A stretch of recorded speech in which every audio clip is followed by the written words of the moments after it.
बुलंदशहरमध्ये एक हृदयद्रावक घटना घडली आहे. त्याचा व्हिडिओ सोशल मीडियावर व्हायरल होताच अनेक नेटकऱ्यांनी हळहळ व्यक्त केली आहे. आपल्या 3 वर्षांच्या मुलीला शाळेत सोडायला आलेल्या एका वडिलांसोबत दुर्दैवी घटना घडली आहे. बुलंदशहरातील 40 वर्षीय रहिवासी तारिक मेवात नेहमीप्रमाणे आपल्या मुलीला शाळेच्या गेटवर सोडण्यासाठी गेले होते.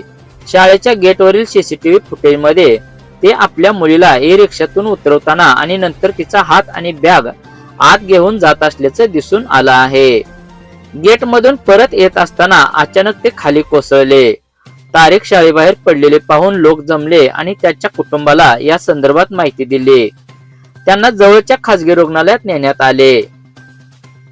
प्राथमिक उपचार दिल्यानंतर डॉक्टरांनी त्यांची प्रकृती गंभीर असल्याचे सांगून त्याला तात्काळ उच्च रुग्णालयात नेण्यास सांगितले. कुटुंबाने त्याला तातडीने रुग्णालयात नेले, परंतु वाटेतच तारिकचा मृत्यू झाला. या घटनेचा व्हिडिओ सोशल मीडियावर व्हायरल होत आहे. हा व्हिडिओ पाहून अनेक नेटकऱ्यांनी हळहळ व्यक्त केली आहे. व्हिडिओमध्ये तारिक आपल्या मुलीला शाळेत सोडताना दिसत आहे, पण पुढच्या क्षणी त्याच्यासोबत भयानक घटना घडली. लेकीसोबत त्याची ही अखेरची भेट असेल हे त्याला स्वप्नातही देखील वाटले नसेल.